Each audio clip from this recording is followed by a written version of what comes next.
Welcome to Life Stories, where real people share powerful experiences of love, resilience, and the moments that change everything. Today's story is about a man who discovered that sometimes the greatest threat doesn't come from strangers, but from the people who claim to love us most.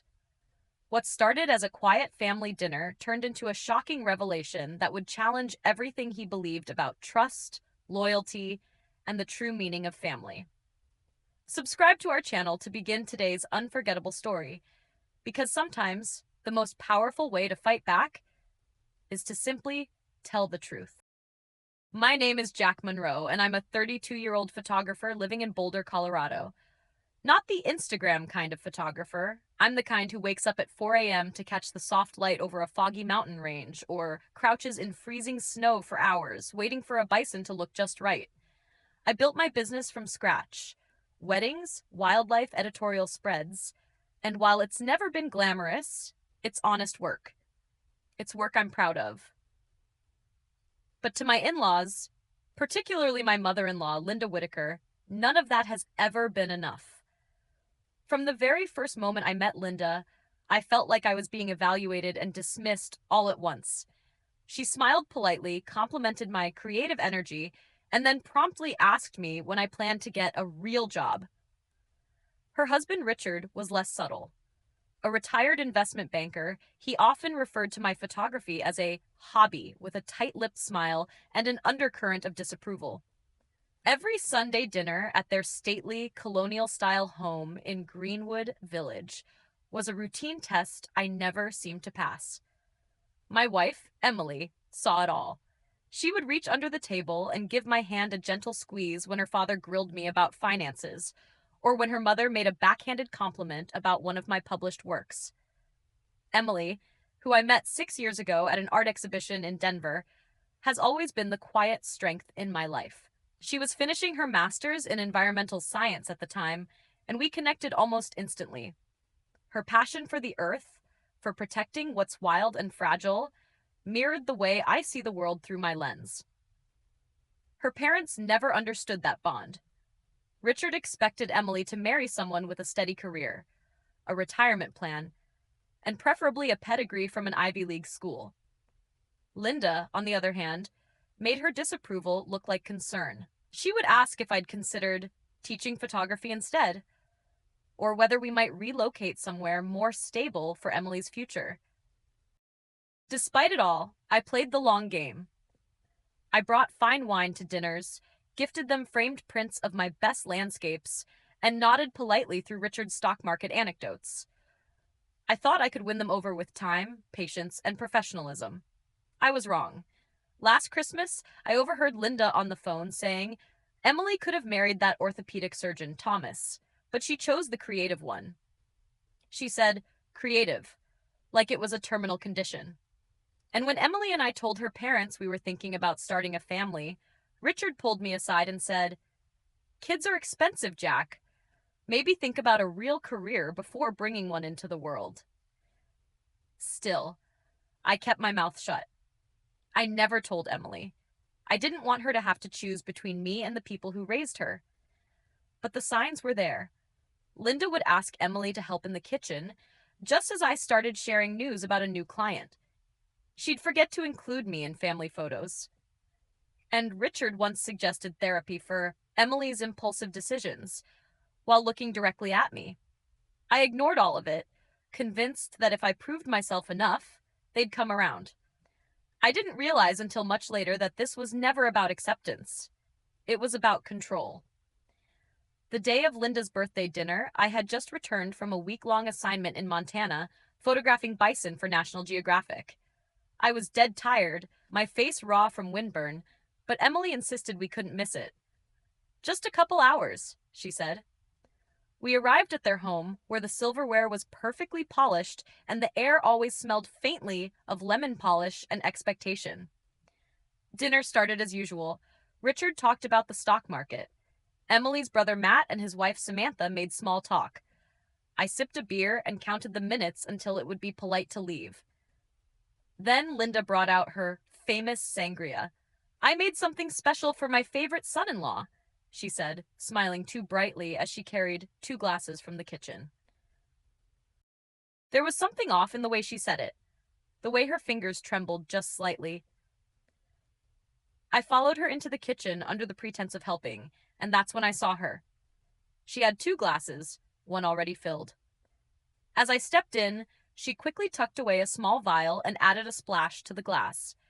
The liquid was clear, odorless, and left a slight shimmer on the surface.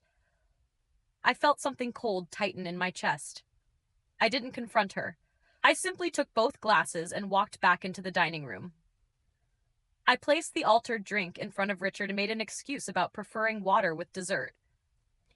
45 minutes later, Richard was pale, sweating, and rushing to the bathroom. The sounds of violent sickness echoed down the hall. Linda's face turned ashen. Her eyes met mine across the table, and in that instant I knew with terrifying clarity she had tried to drug me.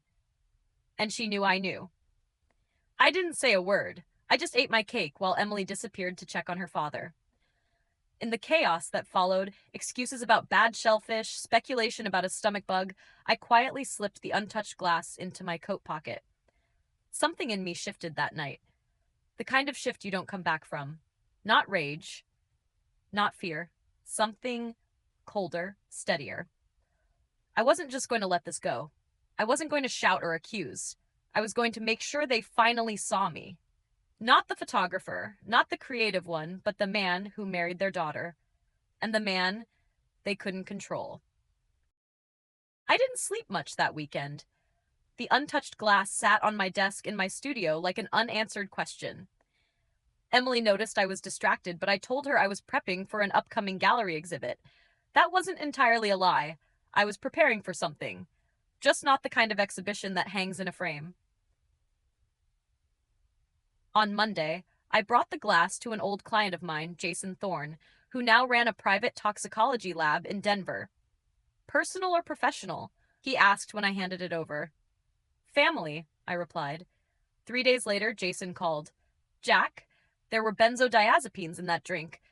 Not enough to kill you, but enough to sedate you, maybe cause memory gaps. Someone wanted you out cold. I sat there, phone pressed to my ear, barely hearing the rest of what he said. This wasn't just suspicion anymore. It was fact. My mother-in-law had drugged my drink. I could almost hear her voice from that night. Special sangria for my favorite son-in-law. Chilling. But I couldn't confront her. Not yet. Emily still didn't know. Not about the drink, not about the lab test, and not about the years of covert sabotage that had finally boiled to the surface. I needed more than proof. I needed understanding. I started digging. I found out Linda had 3 active prescriptions for Xanax from different doctors, an obvious red flag. Then came the rumors. Neighbors whispering about Linda's strange behavior at parties. A bracelet gone missing at the country club. Whispers of wine-fueled meltdowns at charity events that were quietly brushed aside. The pieces clicked into place with horrifying clarity. This wasn't just a controlling parent. This was someone who had spent years weaponizing reputation, medication, and manipulation to keep Emily exactly where she wanted her, under control. The moment of opportunity came sooner than I expected. Emily mentioned that her mom wanted new headshots for her LinkedIn profile. She specifically asked if you'd take them, Emily said, clearly surprised. I agreed. And the following Saturday, I showed up at the Whitaker house alone. In one hand, my camera bag. In the other, a sealed envelope. Linda was waiting in the sunroom, dressed to perfection, makeup flawless. Richard was at the office, she said. Before we began, I handed her the envelope. Inside were the lab results, the list of multiple prescriptions, and printed rumors from the community. Her hands trembled as she read. This is absurd, she said finally, her voice a hushed whisper. I would never. We both know what happened, I cut her off. What I don't know, I said calmly, is why. Her expression changed in an instant, from panic to ice. You're not good enough for my daughter. You never will be. And drugging me proves that? I asked. She snapped. It wasn't to hurt you, just to keep you out of that gallery opening. To show Emily you're unreliable. You'd miss something important. That you're not stable. I took a breath. Here's what happens next, I said. You tell Richard what you did. Then you both start treating me with respect. Not because you believe in me, but because the alternative is Emily finding out exactly who her parents are.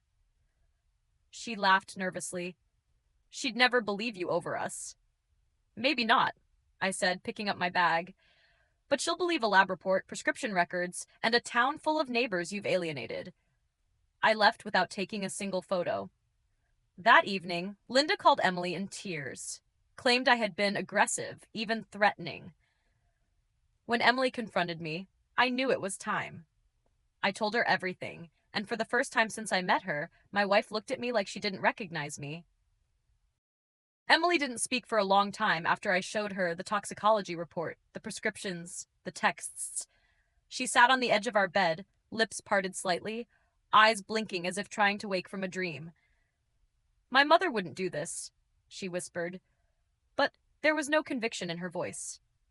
The next day, she went to her parents' house alone. When she returned, her eyes were red and swollen. Dad says it's a misunderstanding, she said, her voice hollow. He thinks you're trying to turn me against them because you're insecure about your career. I just nodded. I had expected this. That was their playbook. Gaslight, deflect, divide, and it worked. For 2 weeks, Emily barely spoke to me.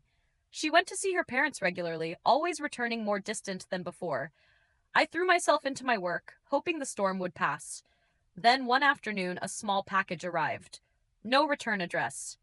Just my name in unfamiliar handwriting. Inside was a USB drive and a handwritten note. You should see this. Samantha. It was home security footage from the night of the dinner. It showed everything.